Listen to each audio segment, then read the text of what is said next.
नमस्ते, मैं रमेश मुकदम दामोदर विचार माध्यम से आज बिहार विधानसभा के इलेक्शन के बारे में बोलने का प्रयास करूंगा। वीडियो पसंद आए तो लाइक करो, सब्सक्राइब करो और फॉरवर्ड करो।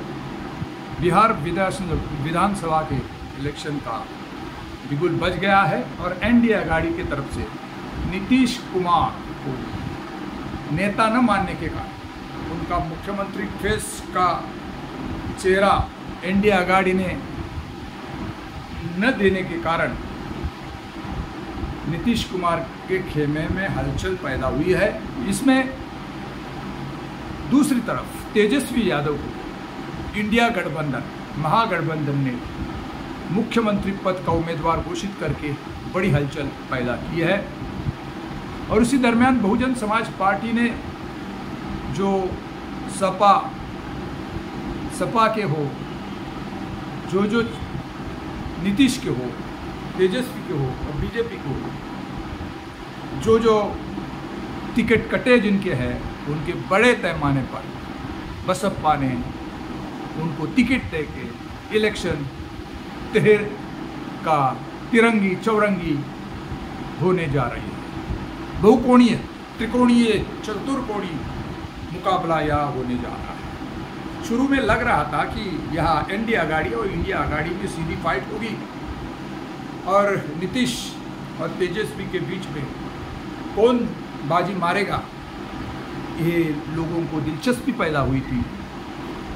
कांग्रेस में भी हलचल हुई है। इस बार राहुल गांधी ने बड़े जोर शोर से तेजस्वी का नाम आगे किया है। इसे तेजस्वी का पगड़ा भारी लग रहा था, लेकिन जिस ढंग से बस बहुजन समाज पार्टी ने अपने उम्मीदवार खड़े किए, इससे इंडिया गठबंधन को जो बड़ी कामयाबी मिलने दिख रही थी वो किधर तो रुकने का अंदेशा आने लगा है। और त्रिकोणीय मुकाबले में यह बसपा की बल्ले बल्ले होने जा रही है। इंडिया गठबंधन में तेजस्वी है और भारतीय जनता पार्टी एनडीए में शाह ने तय किया है कि इस एनडीए का जो मुख्यमंत्री का चेहरा होगा वो चुनाव के बाद तय करेंगे। विधानसभा में जिसकी संख्या ज़्यादा भारी, जो उम्मीदवार, जिन पार्टी का उम्मीदवार ज़्यादा होंगे उसका मुख्यमंत्री उम्मीदवार आमदार ही तय करेंगे। और नीतीश को ज़्यादा आगे न करने के कारण नीतीश खेमे में नाराजी है। इसी दरमियान चिराग पासवान को 30 सीट देकर शाह ने बड़ा दाव खेला है। उसे नीतीश का खेमा नाराज है और नीतीश के जो कार्यकर्ता है आरजेडी को कई जगह सपोर्ट कर रहे हैं और इसे भी खेल बिगाड़ने का संबंध है। लालटेन और मान एक ही लगता है। जिस प्रकार से गए बार गत इलेक्शन में भारतीय जनता पार्टी ने चिराग पासवान के उम्मीदवार को सपोर्ट किया था और उसी प्रकार से चिराग पासवान के खिलाफ नीतीश के मतदाता तेजस्वी को मदद कर रहे हैं। इसीलिए बहुमत किसको आएगा ये कहना बहुत मुश्किल होगा। एनडीए में होड़ लगी है कि बीजेपी की सीट ज़्यादा आए या नीतीश की आए। यदि नीतीश की ज़्यादा आए तो नीतीश को आगे हो सकते हैं मुख्यमंत्री, और बीजेपी ये नहीं चाहती। बीजेपी अपना मुख्यमंत्री यहाँ देखना चाहती है। इसीलिए एनडीए अघाड़ी में 2 फुट है शाह और तेजस्वी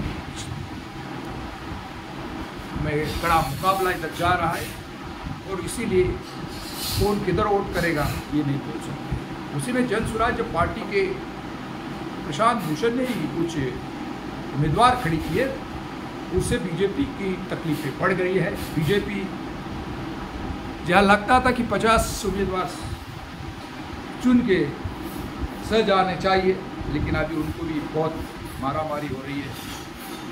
किसी भी हालत में शाह चाहते हैं कि भारतीय जनता पार्टी नीतीश के पार्टी से आगे 70-75 तक जाए और अपना मुख्यमंत्री बैठे।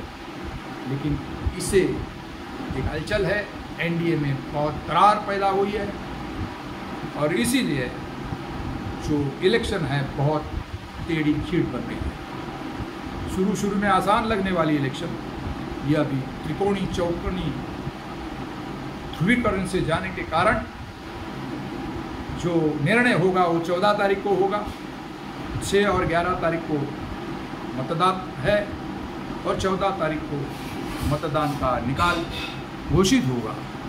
243 सीट में से जो पार्टी 123 सीट लाएगी उनका सरकार बनने का चांस है। लेकिन अभी तक ऐसा कोई पार्टी नहीं है कि 123 सीट अकेले दम पर जीत सके, या इंडिया आघाड़ी को भी नहीं मिल सकती है 123 और इंडिया आघाड़ी गठबंधन को भी नहीं मिल सकती है। और बसपा या तीसरा फ्रंट है ओएसी और बसपा, ये 3 पार्टी, सोहेल देव पार्टी, ये 3 पार्टी में हाथ में किसको मुख्यमंत्री बनाना ये जा सकता है। इसलिए जो चुनाव होगा उसके बाद ही निकाल होगा और हंग पार्लियामेंट आने की आशंका है। इसके बारे में आपका क्या ख्याल है, कमेंट्स करो और मेरा वीडियो पसंद आया तो लाइक करो, सब्सक्राइब करो, फॉरवर्ड करो। जय हिंद, जय महाराष्ट्र, जय भारत।